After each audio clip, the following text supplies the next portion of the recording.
does the person you are with encourage you to read? You have to ask, what does he bring for me? Roses or books?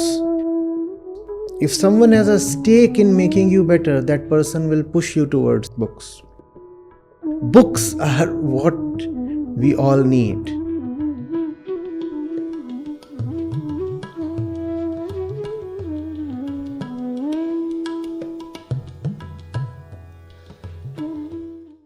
Hello, good evening, sir.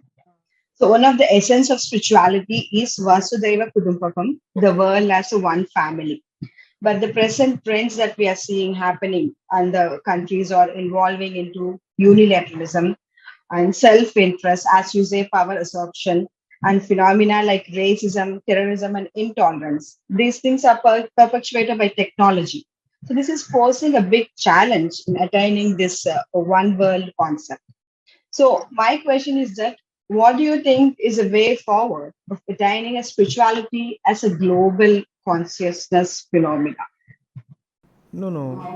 Vasudhaiva Kutumbakam is not the basic premise of spirituality. That is not. It's just that it's a popular kind of catchphrase. It is not the fundamental thing. Again, global consciousness is another phrase in circulation these days, but that again is not something deeply spiritual. The first thing that spirituality brings to you is not that the entire world is a family, but that the entire world is false. Not that the entire world is family, but that the entire world is false. Not family, but false. There's a big difference there. Now, when you say the world, it is actually your world you are talking of. The sages take great pains to help us understand this. There is nothing called the objective world. We all live in our personal universes. And it is these personal universes that are false. And because we live in our personal worlds, therefore no two worlds are ever properly at sync with each other, in sync with each other. And hence there is a lot of strife. I live in my mental globe, you live in yours. And my globe is never going to concur with yours. Why? Because I have a personal center and you too have a personal center. And the personal center is false and cares just about its own false and imaginary welfare. So it's not that the entire world is a family. That's a very pedestrian kind of concept and phrase we have picked up because it suits us. If you go to Vedanta, if you go to Upanishads, the kind of declarations you find there are far deeper, far richer, far more striking, but we don't pick them up. We don't pick them up because they don't suit us. First of all, we don't understand them. All right. And if ever accidentally we do get to understand, we find them scary. We find them scary because they reveal to us the falseness of our concepts, our very life itself. So we don't touch them. We pick up something very, very easy and comfortable like Vasudhaiva Kutumbakam. Right? The oneness of the globe will remain a mere pipe dream as long as the more fundamental spiritual question is not answered.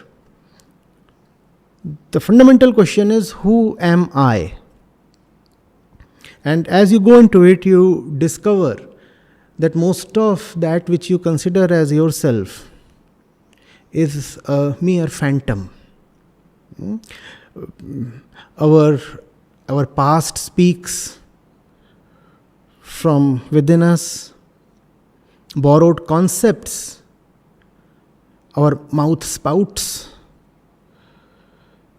environmental influences get absorbed within, and then start speaking as I.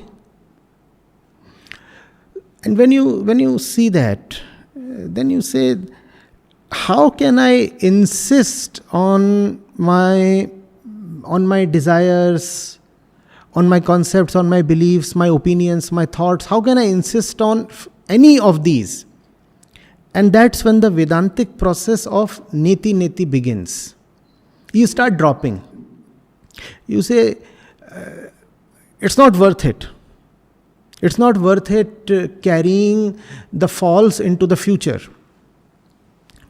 What's the point energetically plunging into something when I do not know who I am and what that thing is? So there comes a pause. And with that pause, there is clarity. And then in that clarity, there is renewed, fresh, and life-giving action. So, you see, are we happy even with the little personal families that we have? What happens in our families? What happens in our houses? Let's get real. If we are not happy in a family of 5, why do we want to extend the same unhappiness to the entire globe by talking of stuff like Vasudhaiva Kutumbakam? The man and the woman are all the time at each other's throat, breaking each other's head. You cannot have peace even in your kutumb of 2. Why do you want to have a global kutumb? But it sounds so nice. And then from high platforms and very respectable fora, such things are uttered. And they are totally meaningless. Mean nothing at all. Why? Because we have never had the time to really go into spirituality. Advaita Vedanta is at the core of all religious streams. We have never had the time to study Vedanta. So the little exposure to spirituality that we have is by way of popular culture. Somebody taught us some verse from Saint Kabir. Somebody came to us and, we accidentally heard something from the Ramcharitmanas. Upanishads, obviously they are in Sanskrit, so we not even accidentally got to hear them. So, and that's where we stand, you see. In the name of spirituality, all we do is pay lip service. You go to university functions.